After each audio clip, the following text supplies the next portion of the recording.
I hiked the Bright Angel Trail alone last October. It had been on my list for years, and after finally saving up enough vacation days and convincing myself that I was ready, I booked the trip. I was nervous, but excited.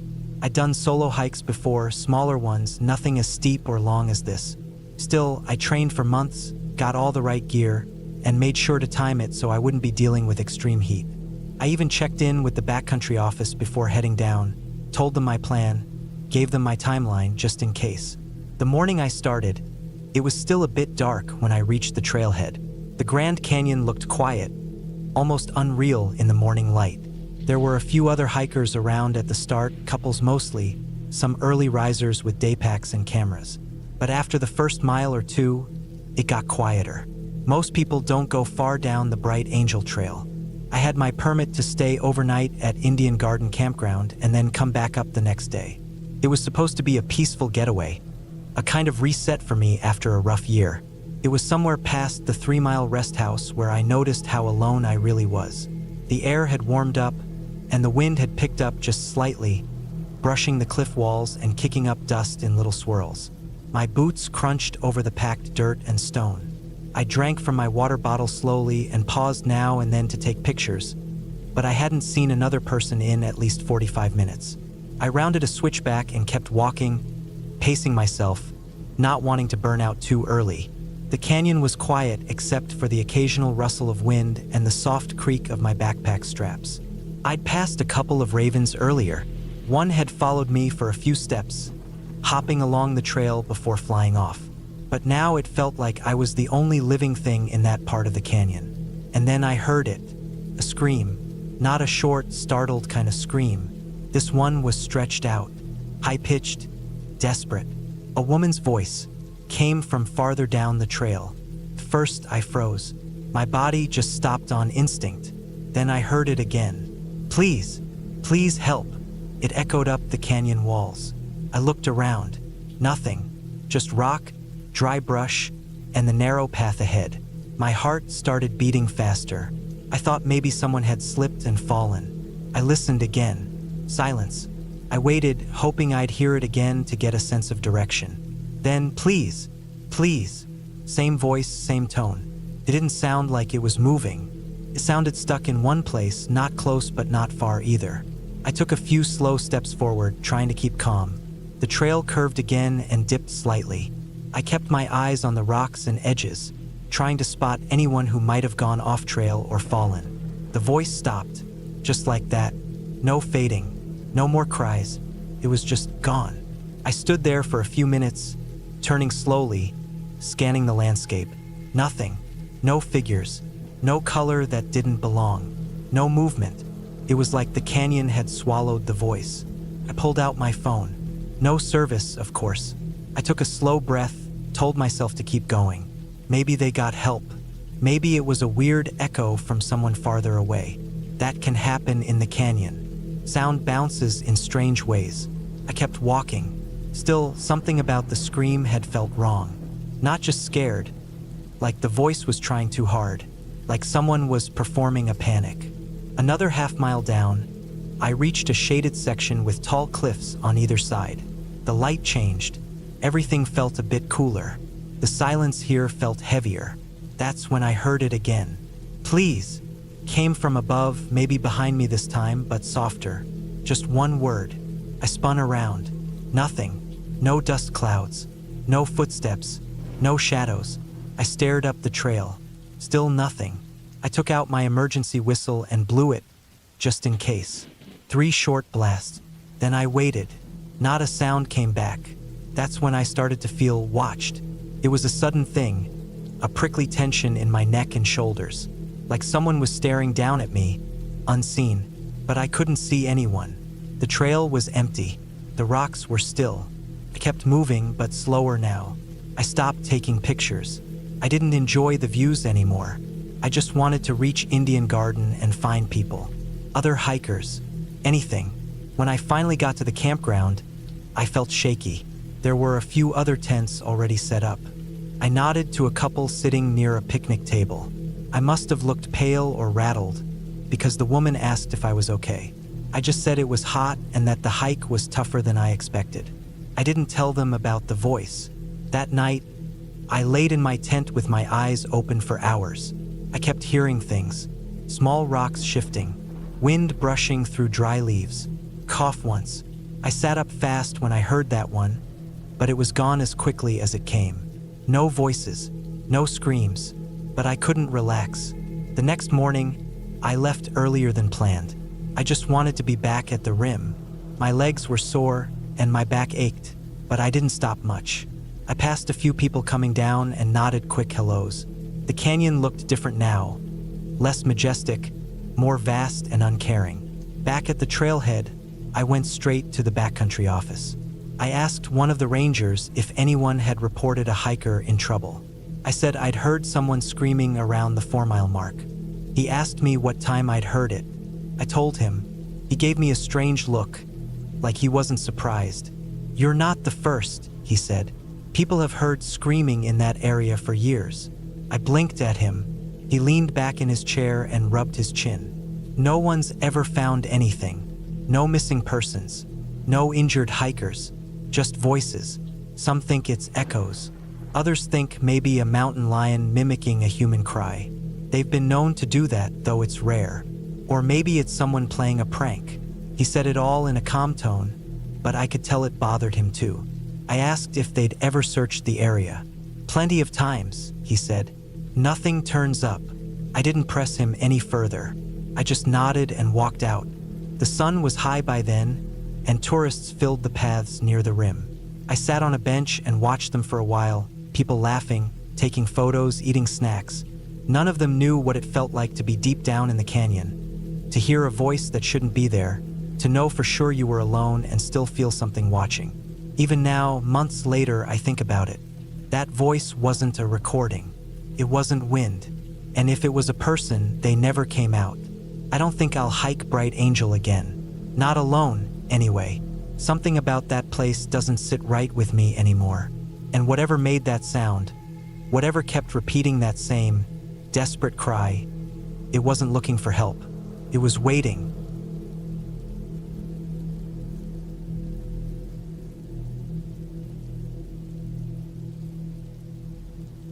I've always loved hiking alone.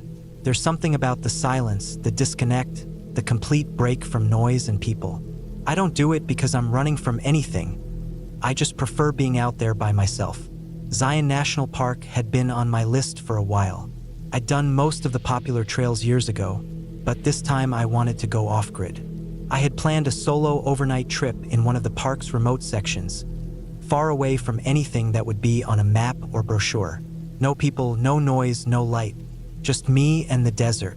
I parked in a discreet pull-off, double-checked my pack, and started hiking before noon. The sun was brutal that day, high and sharp, baking the rocks and sand. I brought enough water, more than enough, and kept my head down as I pushed deeper into the backcountry. No one saw me go in. I passed no other hikers. The deeper I went, the less sign of humanity there was. No footprints, no wrappers, not even cairns. Just dry brush, the occasional cacti, and the rust-colored sandstone walls all around. I walked about 6 or 7 miles before I found a spot that felt right. It was a dry wash, wide enough for a tent and some space around it, and shielded by the curved walls of the canyon. There was no shade, but by the time I set up camp, the sun was starting to dip low and cast long shadows. I boiled water, ate a freeze-dried meal, then stretched out on a rock with my back against my pack, just watching the sky change colors. Felt good, clean. I didn't even have cell service out there, which I liked. I shut off my phone just to save battery in case of emergency, then tossed it in my tent. I crawled into my sleeping bag just after 10 p.m. The silence was thick. No wind, no bugs, no distant highway hum. Just my own breathing, the nylon rustling when I moved. Took me a while to fall asleep. You always think you'll be exhausted after a long hike, but my mind kept drifting. I thought about how far I was from anything, how unlikely it was for anyone to randomly stumble across me here. How if something happened, I'd be on my own for hours, maybe longer. It wasn't a scary thought. I've done this sort of thing before. I know what I'm doing. But there's a difference between knowing something and feeling it. Around 2 a.m., I woke up. No dreams, no sudden noise. Just that weird sense of alertness, like your body knows something's off before your brain catches up. I stayed still for a few seconds, listening. Then I heard it, coughing. Not a clearing throat kind of cough.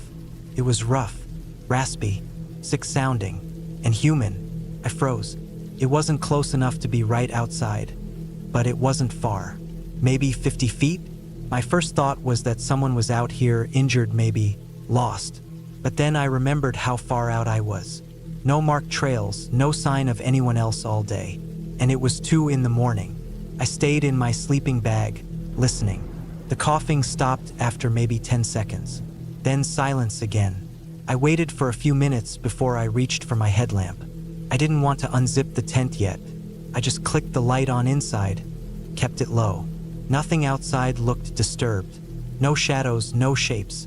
I slowly unzipped the flap just enough to poke my head out and sweep the light across the wash. Nothing. Just rock and sand and brush.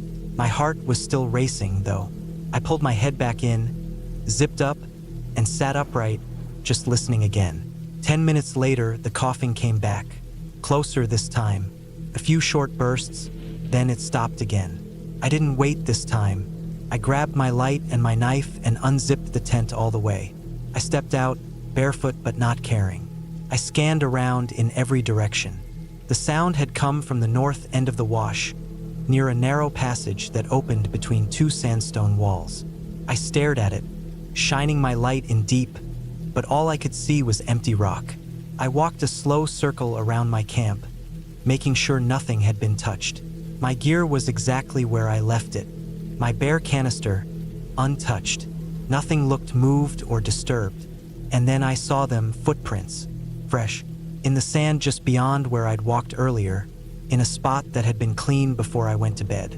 They weren't mine. My boots have a distinct tread. These were bare footprints. Human. No shoes.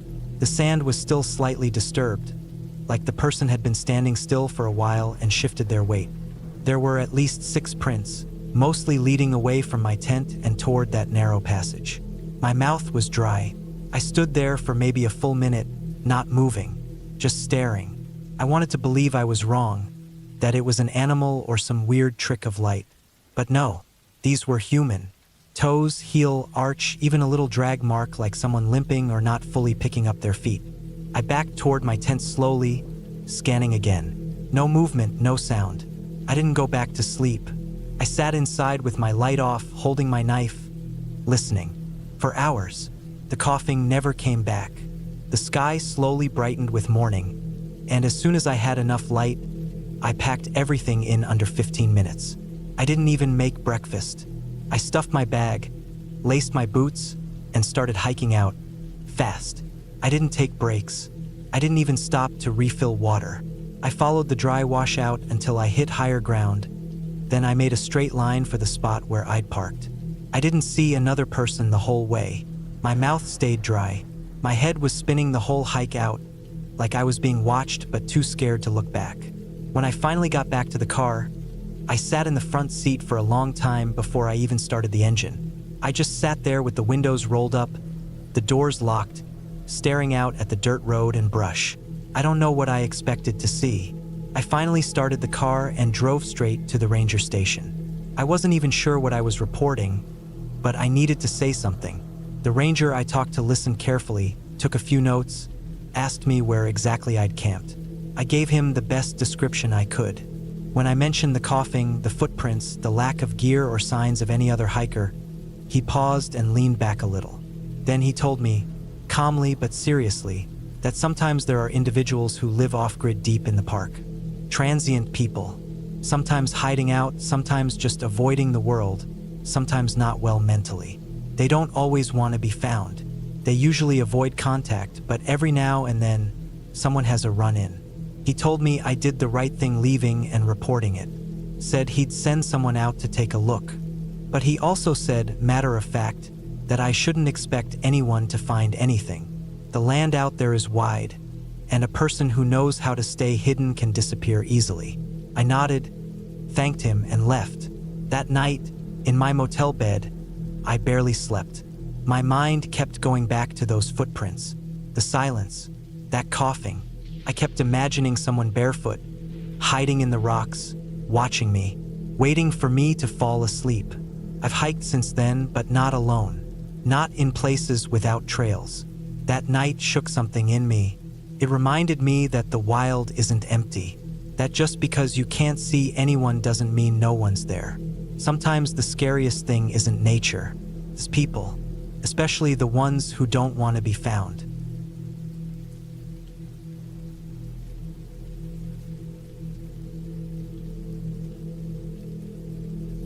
I was doing a solo backpacking trip in the northern Cascades that summer.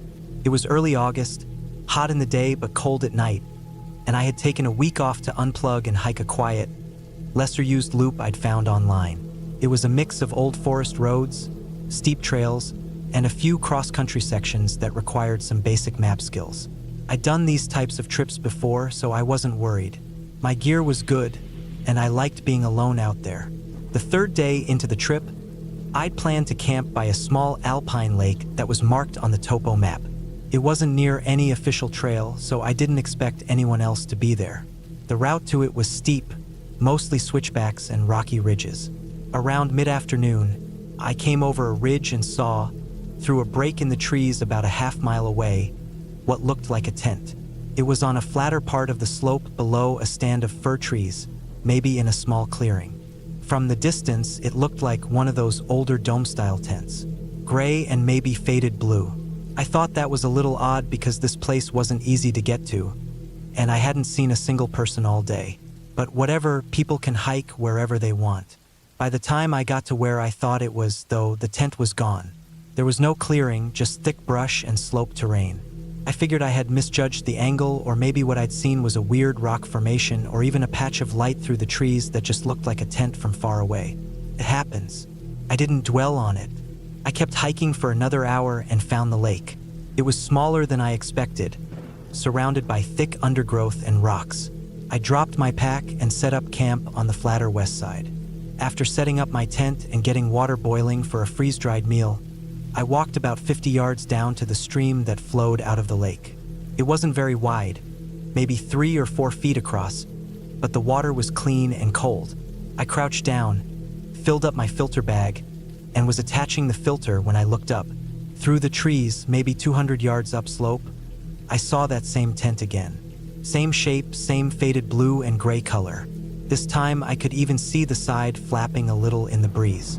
I stood up slowly, trying to get a better angle, and again, it was on this odd patch of land that looked too slanted to really pitch a tent comfortably. But it was clearly there.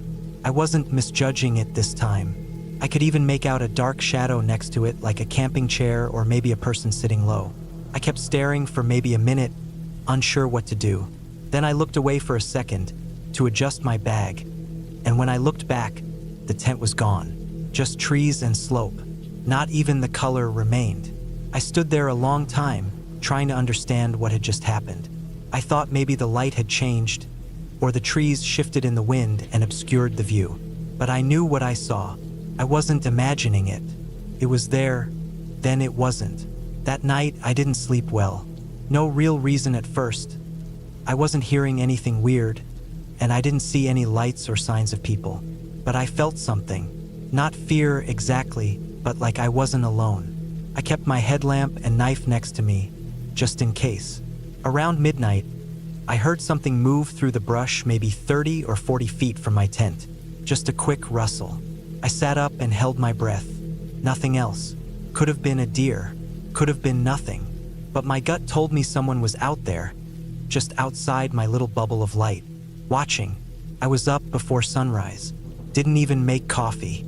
Just packed up fast and got moving. I had planned to stay another night farther down the trail, but I changed plans. I took a long detour and hiked all the way out, back to the trailhead and my car. It was a hard push, but I didn't care. I didn't stop to rest. I just wanted to be off that mountain. When I got home, I didn't tell anyone about it. It sounded too weird, too vague. A tent that disappeared? A feeling of being watched? It sounded like I was just tired or paranoid.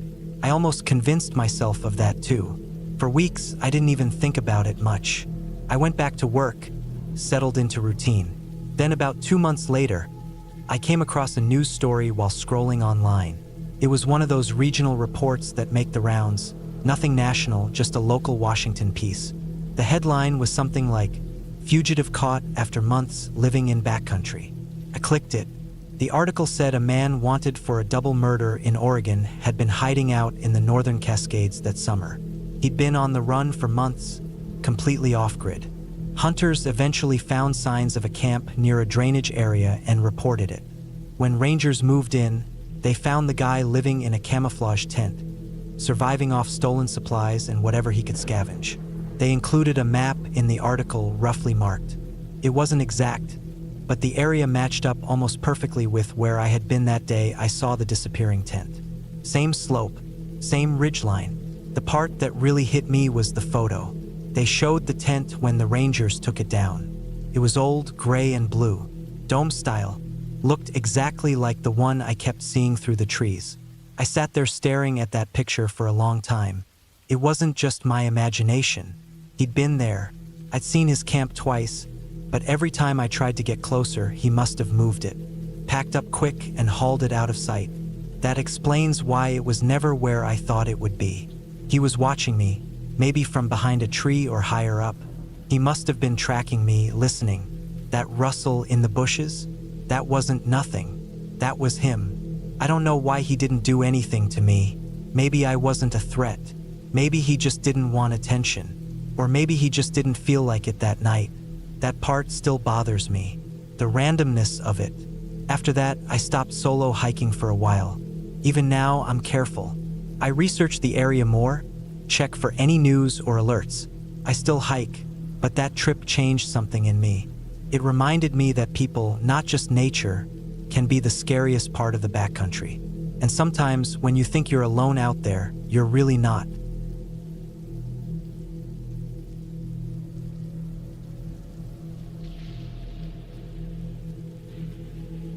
We had gone to the Smoky Mountains for a long weekend in the fall of 2021. Just me and my girlfriend, Sam.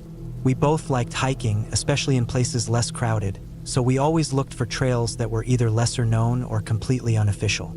She had a map downloaded from an old forum, some user-made trail that cut away from the main route and looped back around a ridge.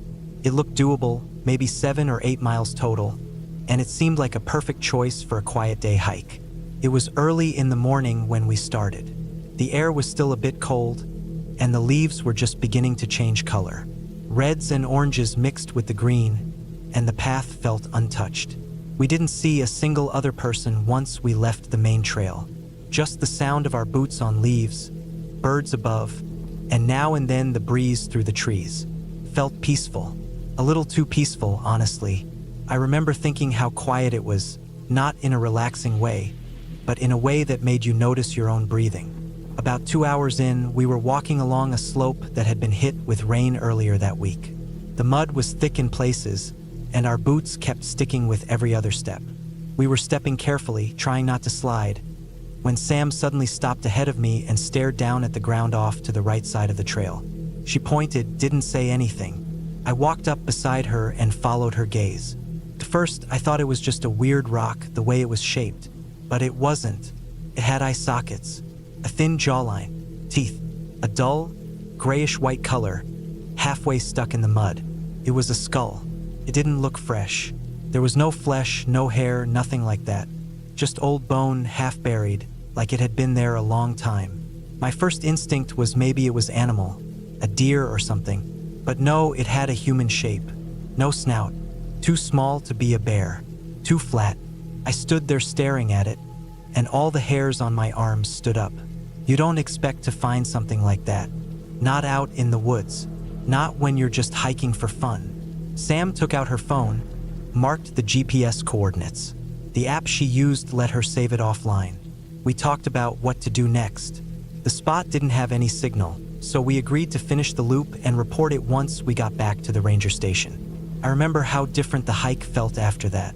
I kept looking over my shoulder, into the trees. Every sound felt sharper. At one point, we passed a dead log, and I jumped because I thought something was crouched behind it. It was just a stump, but my brain was going places. We finished the trail maybe 2 hours later and drove straight to the nearest ranger station. It was about a half-hour away, near a visitor's center. I told the woman at the desk what we'd seen, showed her the GPS pin Sam had marked. She didn't react much, just thanked us and said they'd send someone out. That was it. No questions, no forms, no real reaction. It almost felt brushed off. We figured maybe they got false reports often, or maybe they already knew about it. We went back to our cabin and tried to forget about it. But the image of that skull stuck with me. I kept seeing it when I closed my eyes. It didn't look like it had been moved by natural erosion. The way it was buried, angled into the mud, it looked placed, like someone had tried to hide it, but not well enough. 2 days later, I got a call. Not from the park. My number had never been taken, but from a local number. It was a woman who worked in regional law enforcement. She had gotten our names from the rangers, and she said they had gone to the spot we marked. The skull was real, human. Not only that, but after looking further, they found more bones, ribs, a femur, part of a jaw, even scraps of what looked like decayed clothing. Everything was scattered across a 30-foot area, hidden under leaves and moss. Some pieces were almost completely buried. She told us, in a very matter-of-fact way, that they believed the remains belonged to someone who had gone missing years ago, 2015 or maybe earlier. There were still tests to be done. She said foul play couldn't be confirmed, but the way the remains were spread out suggested they hadn't just laid down and died there. Something had moved them. Whether it was animals or not, no one could say yet. I thanked her and hung up, then just sat there, staring out the window of the cabin. The woods outside looked so calm, but it felt different now. Heavier. That kind of weight you feel when you know something bad has happened nearby. I didn't sleep much that night. My mind kept replaying the image of that skull. I thought about how close we'd been to just walking past it. If Sam hadn't noticed the edge of it poking out from the mud, we'd have never seen it. I wondered how many other hikers had gone through that trail before us. How many had passed that same spot and just never looked down at the right time. Later that week, the story made it to local news. A body had been found by hikers in the Smokies. No names yet, but the article said the Park Service was working with police to investigate. It said there were no signs of trauma to the bones, at least none visible. But that decomposition and weather could have hidden it. There was mention of wild animals possibly scattering the remains, but one line in the article stood out. Due to the unnatural placement of certain bones and signs of disturbance around the area, foul play has not been ruled out. We went home after the trip and tried to settle back into routine, but something about it followed us. A kind of unease. I kept reading updates about the case for months after. Eventually, the remains were identified as a man in his 30s who had gone missing in 2014. No solid leads, no cause of death, just found in the woods years later, spread out in a way that didn't quite sit right. I thought about how remote that trail was. It wasn't on any official map. You'd only know about it from a forum or word of mouth. The kind of place someone might go if they didn't want to be found, or if someone else didn't want them to be. Sometimes I wonder if whoever left him there had come back later, maybe to check, maybe even while we were on the trail that day. I don't know. We didn't see anyone else, but that doesn't mean no one saw us. I haven't gone hiking off-trail since, not even once. There's something about that whole experience that's stuck in my brain in a way I can't shake.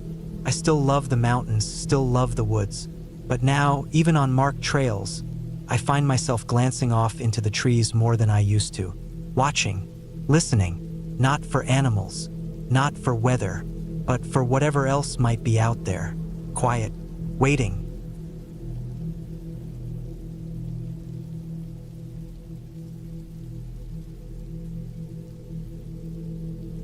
I went out to hike alone that weekend. I had been planning it for a while.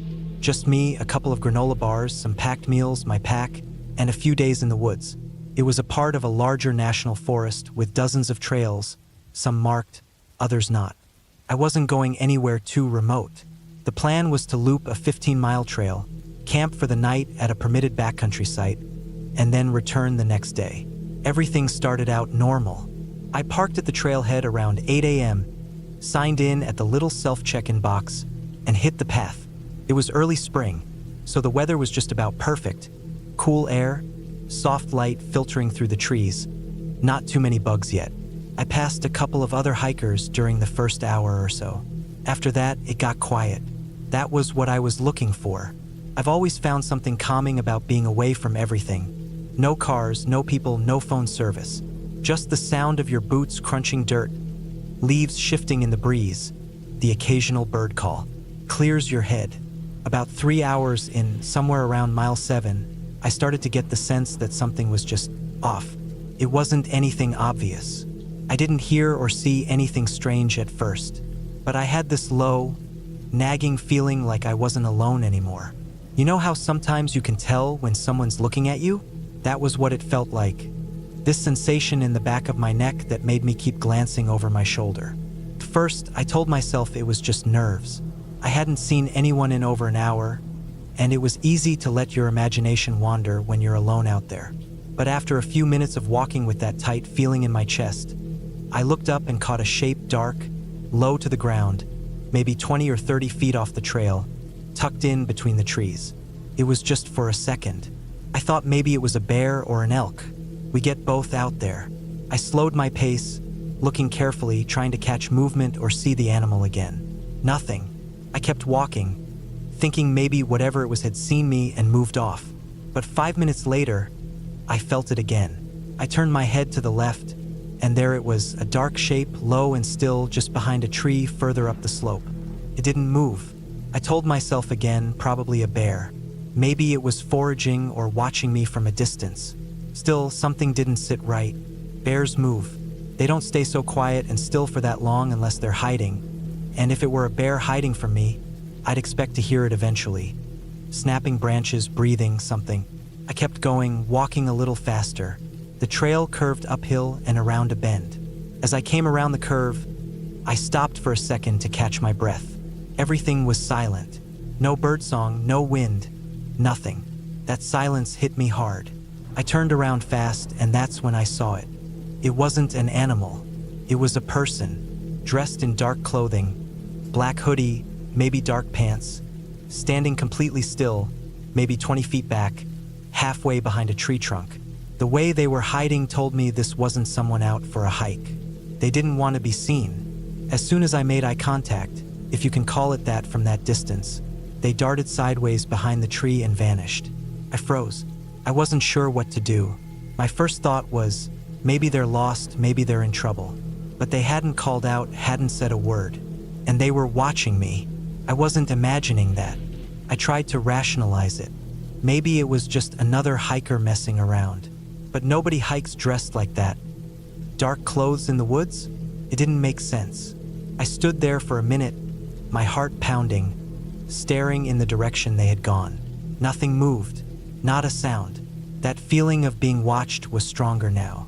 I suddenly felt exposed, completely alone, deep in the woods, and not sure who or what was following me. I decided not to keep going. I turned around and started back toward the trailhead. I wasn't running, but I walked fast, quicker than I had all day. My eyes scanned the trees constantly. Every shadow looked like something. I kept hearing faint rustles, but every time I stopped, they stopped too. That happened a couple of times, me stopping suddenly and listening, and then hearing absolutely nothing. Not even birds anymore. I didn't see that person again, but I couldn't shake the feeling that they were nearby, keeping pace, watching. The walk back to the car took a couple of hours. The entire time, my back itched with tension, like I was going to feel a hand grab my pack any second. I didn't stop to eat or drink. I just kept walking, boots pounding the dirt, heartbeat thumping in my ears. When I finally got to the parking lot, there were only 2 other cars there, one from earlier in the morning, and one that I didn't recognize. My first instinct was to check the vehicles, but I reminded myself not to let paranoia take over. Still, I noted the license plate of the unfamiliar car and wrote it down on a receipt from my glove compartment, just in case. There was a ranger station a few miles down the road, and I drove straight there. I was still trying to calm down, still trying to make sense of what I saw. When I got there, I went in and asked if I could talk to someone. A ranger came out and I told him everything. I was careful to leave out the part about being scared. I just said I thought someone might be squatting in the backcountry. Maybe they were following hikers. Maybe they were up to something. The ranger didn't look surprised. In fact, he nodded and said, "We've had a couple of reports like that lately. People seeing someone shadowing them in the woods, dressed in dark clothing. Always stays just out of reach. Doesn't talk. Disappears if you approach." He said it might be someone living off the grid. Sometimes they get people trying to avoid society, setting up illegal camps, using unmarked trails, staying hidden. He told me they'd go check the area and thanked me for the report. Before I left, I asked him if they ever found out who it was. He said no. Whoever it was always disappeared before they could get close. Never left much behind, just old fire pits, makeshift shelters, and trash.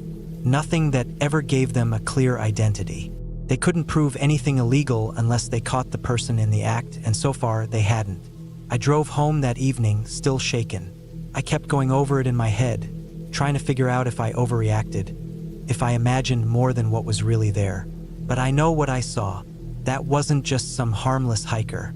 That was someone who didn't want to be found, who didn't want to be seen, and who followed me through the woods without a word.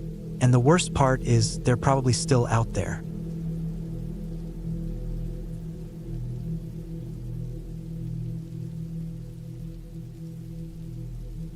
It was late September when I was sent out to do a solo sweep through a remote section of the national forest. This part wasn't marked on any tourist map, and there were no official trails, just overgrown logging roads and old game paths cutting through thick woods. I'd worked as a forest ranger for nearly 10 years by then, and most of the time my job was routine. Trail checks, clearing debris, assisting the occasional lost hiker. Nothing out of the ordinary. But this particular assignment had me pushing deeper into the woods than usual, covering an area that hadn't been surveyed in a long time. The air was damp and cool, and the trees had already started to shed their leaves. I had my pack loaded for a 3-day loop. Compass, GPS, field notes, extra food. I made camp the first night near a small creek and planned to loop around a ridge the next day before heading back west. By noon the next day, I had already covered a lot of ground, moving slowly through the underbrush, making notes where trees had fallen or where runoff had eroded the hillside. I was working my way along a steep slope when I noticed something strange about 20 yards off to my right. At first I thought it was just more deadfall, a tangle of branches and leaves caught in a thicket. But the shapes weren't natural.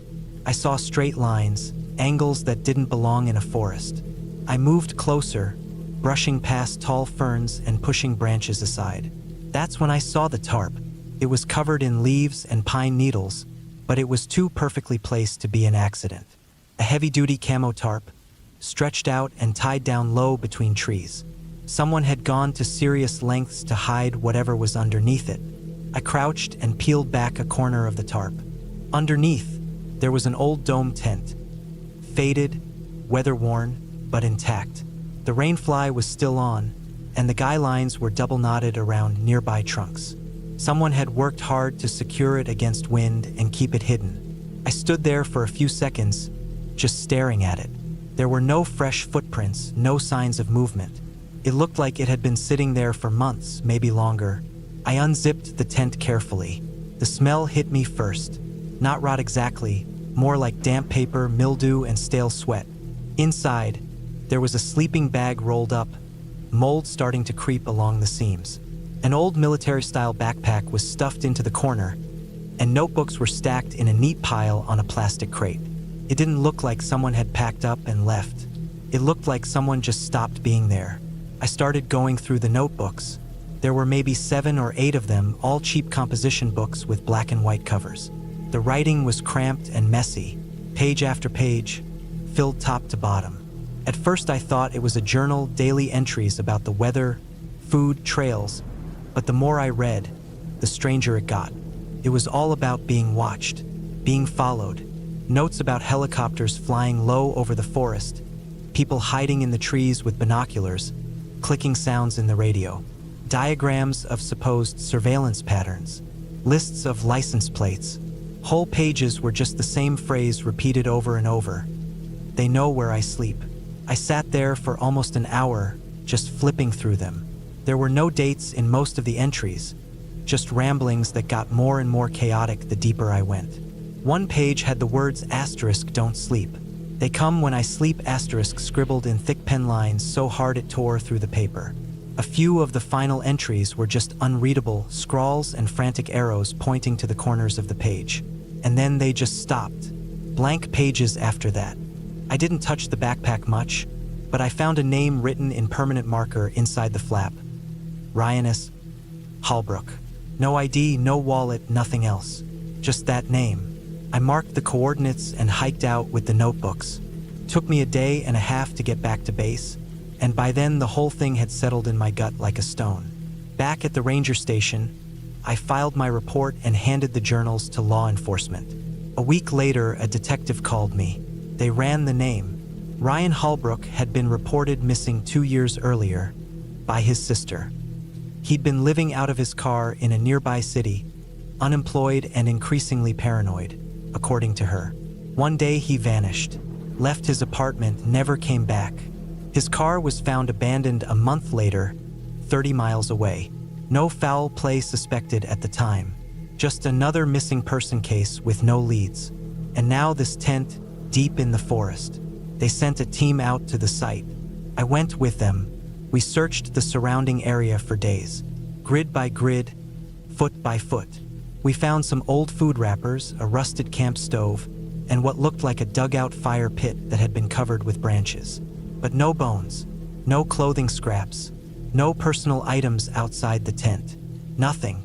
It was like he had just evaporated, vanished right there in the middle of the forest. The official conclusion was that he had likely wandered off, possibly in a disoriented state, and died somewhere in the woods. Maybe fell into a ravine or succumbed to the elements. Animals could have scattered the remains, but nothing turned up, not a trace. What kept bothering me wasn't just the lack of a body, it was the way the camp was set up. It was too careful, too permanent. He hadn't just thrown up a tent to crash for a night. He had planned to stay there, tarped it, double-tied everything, stored weeks' worth of notes. It was like he had chosen that exact spot to disappear.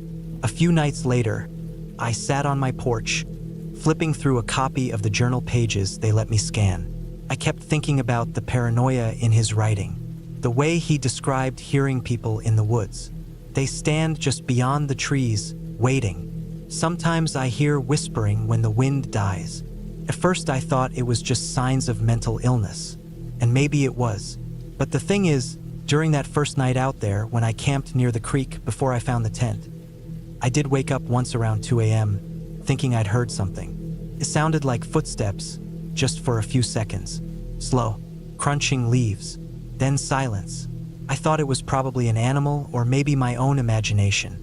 I didn't think about it again until I read those journals. I never mentioned that part in my report. Since then, I've gone back into that section of the forest twice. Once with another ranger, once alone. I've never found another sign of him. The tarp was eventually removed, the tent bagged up as evidence. The ground where it had been is now just bare dirt, with moss starting to grow back. I still think about Hallbrook sometimes, whether he was really being watched, or if his mind just fractured out there in the silence. I wonder what it's like to spend that much time alone in the woods, believing every branch snap is someone coming for you. I wonder how long he lasted, how far he got if he left the tent at all. And sometimes when I'm out on solo patrols, deep in those same woods, I still stop and listen. Not for animals, not for other hikers, just for footsteps.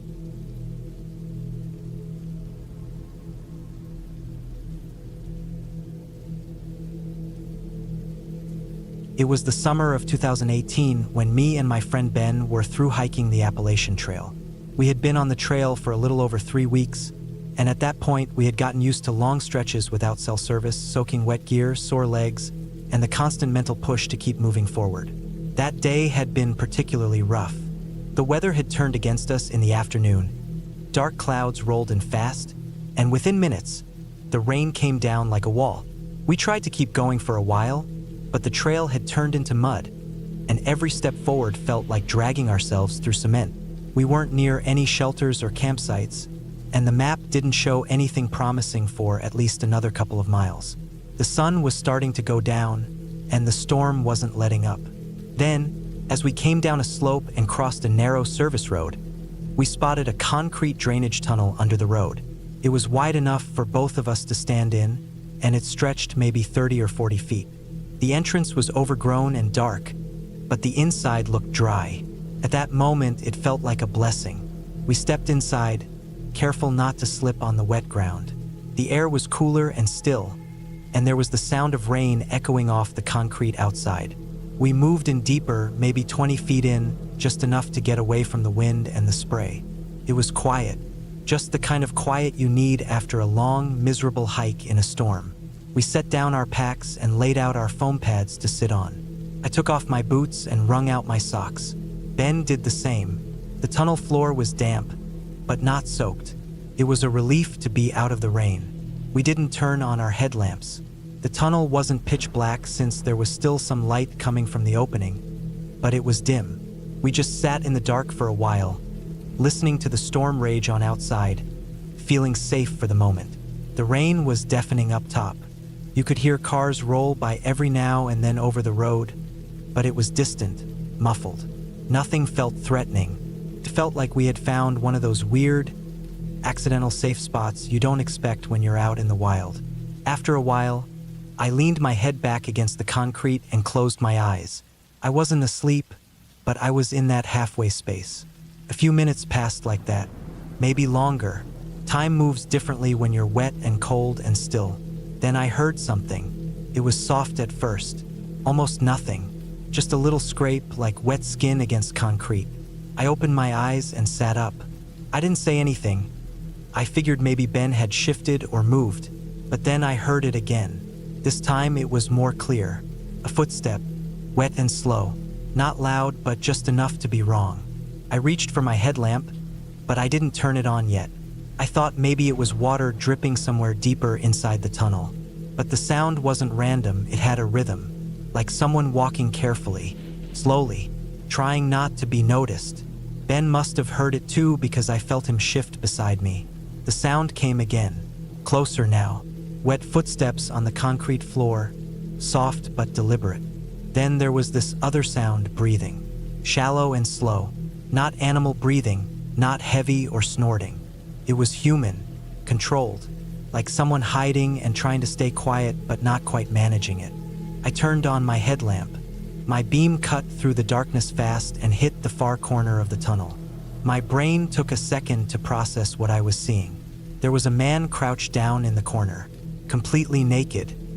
His skin looked pale and wet, like he'd been in the rain for hours. He wasn't moving, just crouched there, arms resting on his knees, staring right at us. His head was slightly tilted, and his eyes didn't flinch when the light hit him. He didn't speak. He didn't move, just stared. I froze. Ben saw him at the same time I did. I felt my whole body go tight. My chest was heavy. I didn't know what to do. I didn't know if he was dangerous, if he was sick, or if this was some messed up situation we just walked into. The man didn't look scared or surprised.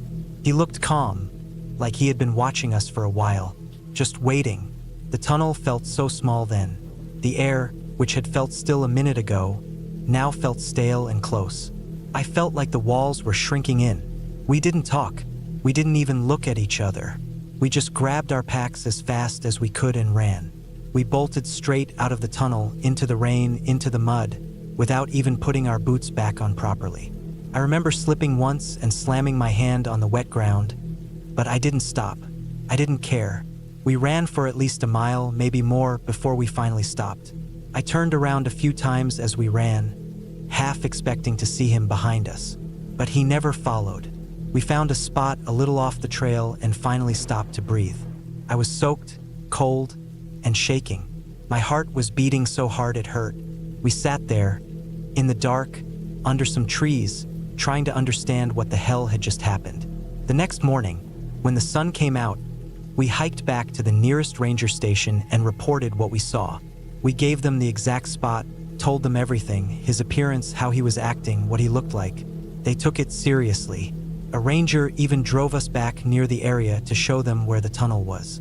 They sent someone down there, but there was nothing. No one. Not a single sign that anybody had been living there or hiding. No clothing, no gear, not even a footprint. Just a dry tunnel under a road. We never heard anything back. No updates. No news reports. Nothing. It was like he just disappeared. Or maybe he had already disappeared before we even saw him. After that, we had about 200 more miles to go. We finished the trail, but things were different. Every time we found ourselves alone in a quiet place, even if it was just a random campsite in the woods, we couldn't shake that feeling, that something or someone might be watching. That moment stuck with me more than anything else on that hike. More than the storms, the hunger, the injuries, or the exhaustion. It wasn't about danger. It wasn't even about fear. It was the silence. The way he just sat there, calm, like we were the ones interrupting him, like we had stumbled into his space. Years later, I still think about it. Who he was, why he was there, what he wanted, and why he didn't say a word. Maybe he was just someone who broke off from society, someone who didn't want to be found. Or maybe he was waiting for someone else. Maybe we were just in the wrong place at the wrong time. I don't know, and I probably never will. But one thing I learned for sure after that night, you can prepare for a lot of things on the trail. Bad weather, wild animals, injuries. But nothing really prepares you for another person, especially when they're the last thing you expect.